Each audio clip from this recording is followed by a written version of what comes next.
eu preciso que você entenda alguns conceitos que realmente são muito, mas muito importantes aí para você saber aonde que essa história de Circuit Breaker vai entrar, beleza? Então vamos lá. Primeiro ponto que eu preciso que você entenda é o seguinte, tá? Vamos imaginar que eu tenho um microserviço A, eu tenho um microserviço B e eu tenho um microserviço C.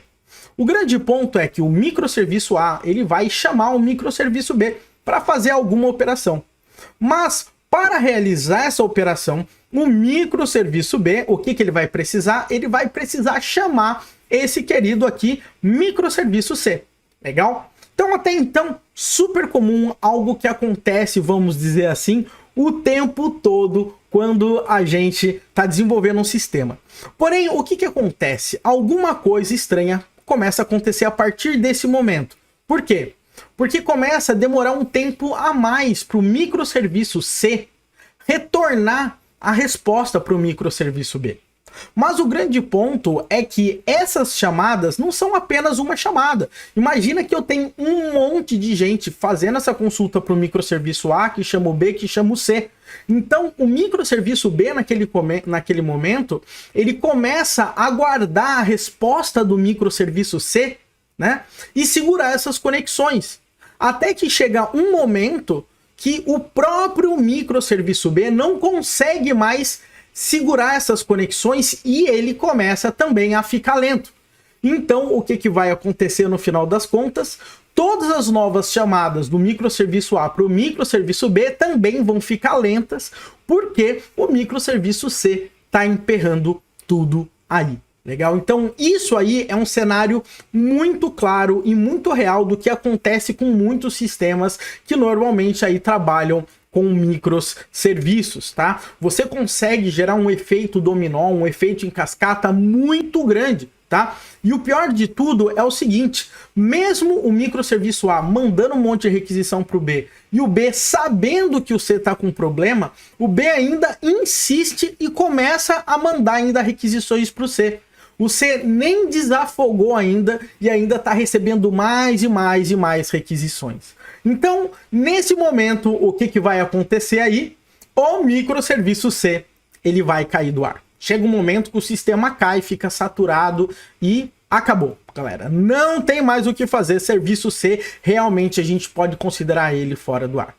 E nesse momento que ele está fora do ar e todo mundo ali fica aguardando essas conexões, adivinha o que acontece? Pelo fato de ter um monte de conexão pendurada, adivinha quem fica fora do ar? O sistema B também fica fora do ar, né? E por conta disso, o microserviço A também fica fora do ar. Porque um monte de gente continua fazendo requisição no A e o A ainda tem as suas conexões presas no B, que tem conexões presas no microserviço C. Então, isso pode desencadear esse tipo de problema. E esse problema é mais comum do que você imagina. Agora, a pergunta aí que não quer calar é o seguinte, Wesley, tem como a gente resolver esse tipo de coisa? Como que eu consigo sair desse tipo de situação para que não aconteça esse tipo de coisa, tá?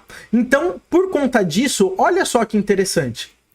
Vamos imaginar que quando nós começássemos a chamar o microserviço C através do B, e o microserviço B ali percebesse que o microserviço C estava demorando muito para responder às requisições, imagina que a gente bota uma barreira aí no meio, tá? Essa linha verde que eu acabei de traçar, tá? O que essa linha verde ela vai fazer? Ela vai fazer o seguinte, opa, enquanto esse cara ele tá se recuperando, enquanto esse cara tá fora do ar, qualquer nova requisição que você fizer aqui para esse cara, eu vou te retornar um erro 500, tá? Então, você não precisa esperar 1 milissegundo. Você tentou mandar uma requisição para o serviço C, eu te retorno ali um 503, um 504, que é um gateway timeout, ali para você. E como agora você já sabe que recebeu um erro 500, você consegue aí ter a sua política de failover, sua política de fallback, né? Para conseguir, né, tratar o seu microserviço independente da falha do microserviço C. Ou seja, todas as novas requisições que o A faz para o B e que o B faz para o C, Nesse momento, o B vai já pegar um erro 500 e a partir desse erro 500, o B vai falar, olha, eu não consigo te responder com tanta precisão porque o C tá fora, mas olha, pega esse dado. Então, em momento nenhum, eu deixo conexão presa.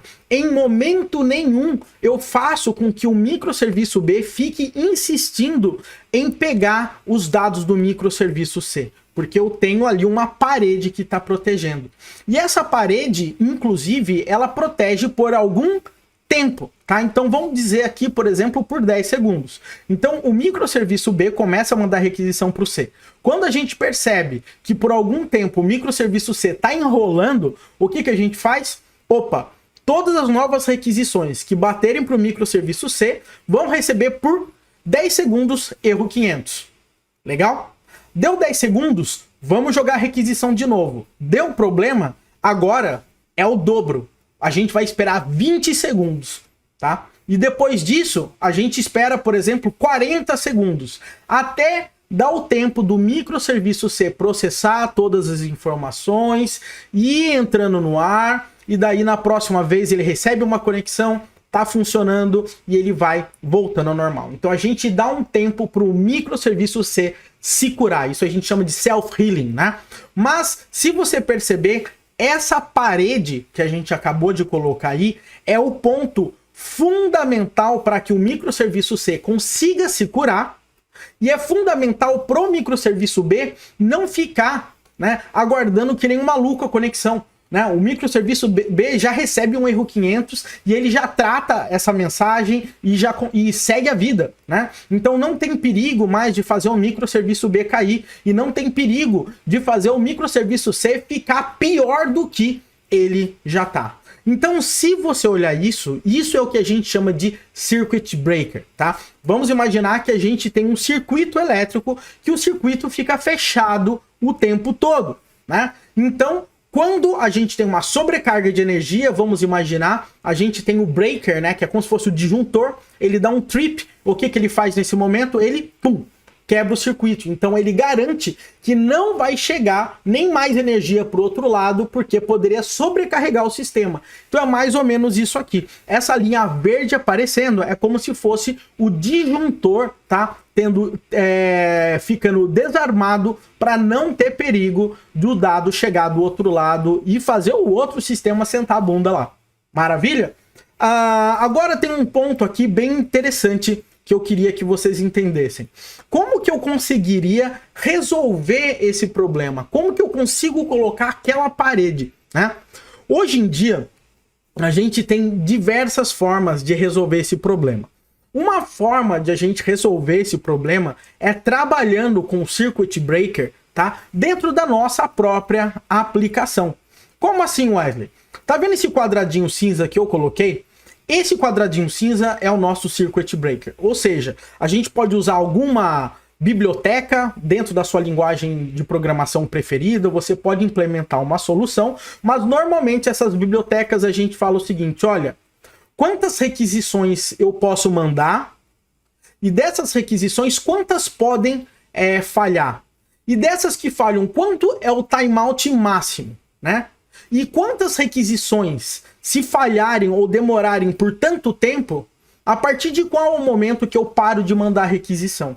Então vamos imaginar que o microserviço B ele está implementado em Golang, né? Em Golang a gente tem uma biblioteca chamada de GoBreaker, que é um Circuit Breaker, que é uma biblioteca que você implementa para o Circuit Breaker em Go. Então eu falo o seguinte, olha, se eu chamar o microserviço C, né, e demorar mais que 10 segundos cada requisição, 3 vezes em seguida, eu quero que na quarta vez você nem consiga chamar o serviço C, ok? Você já parte do princípio que deu um erro 500 e segue a vida, né? E só depois de 10 segundos eu deixo você chamar diretamente. Então essa biblioteca consegue tratar esse tipo de problema. Mesma coisa, se você for olhar em Java, tem uma solução bem bacana da Netflix que faz isso. Tem diversas bibliotecas em tudo quanto é linguagem de programação. Então o microserviço A, ele também, quando ele chama o B, se não tiver dentro daquelas condições, ele quebra o circuito ali para garantir que ele não vai cair junto. tá? Então essa é uma autoproteção que a aplicação acaba tendo, né? É muito louco isso, né? Você tem que ter uma proteção para sua própria aplicação, para caso a aplicação que você tá chamando não responda.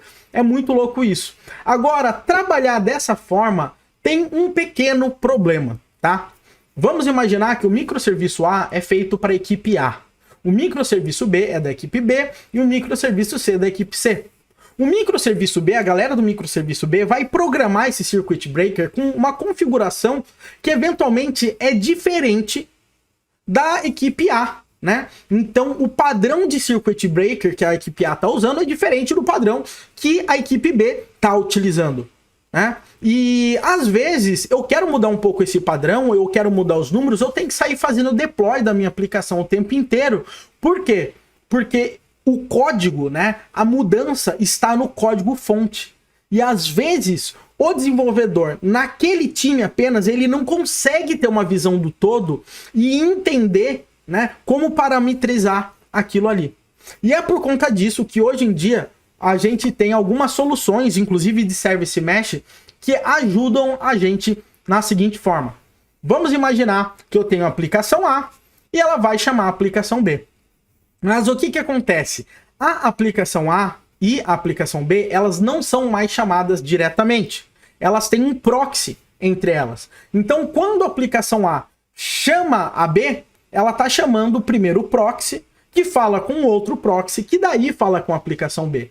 Então, essas regras de circuit breaker aí, elas estão embutidas nesse proxy, tá? Então, o desenvolvedor da aplicação, né, ele não tem que se preocupar desenvolvendo e criando técnicas ali de circuit breaking. Por quê? Porque essas configurações e parametrizações estão no proxy. Então a aplicação, ela não tem que se preocupar com nada disso. Se a gente quiser aplicar circuit breaker, a gente pede pro proxy fazer isso. A gente fala, ó, proxy, manda quando você tiver esse problema, ó, manda requisição 503, faz dessa forma, faz dessa outra forma, e o proxy ele toma conta desses tipos de coisa. Obviamente que, olhando nesse aspecto, é muito mais vantajoso mesmo você trabalhar com esses proxies. Por quê? Porque as equipes de desenvolvimento, elas não têm que pensar e tomar esse tipo de decisão, porque essa decisão, no final das contas, toda essa parametrização, ela vai ser feita em produção, né? Você vai sentir como é que o sistema vai se comportar e você vai ajustando isso. E você consegue fazer isso, eventualmente, fora da equipe de desenvolvimento. Os desenvolvedores podem até achar e ajudar nesse processo todo. Não tem nada de errado com isso. Mas, para fazer isso, ele não precisa refazer o deploy da aplicação a cada modificação. Legal? Para eu conseguir trazer isso de uma forma mais simples e conseguir mostrar para vocês isso funcionando e para que vocês consigam inclusive entender isso na prática, a gente vai utilizar hoje um camarada chamado de Istio, tá? O que que o Istio é? Ele é uma camada que roda em cima do Kubernetes, tá? E ele consegue ter esses proxies que a gente chama de sidecar proxy, que ele acaba controlando todas as comunicações que estão acontecendo na rede, criando inclusive regras desse tipo para a gente conseguir trabalhar com circuit breaker.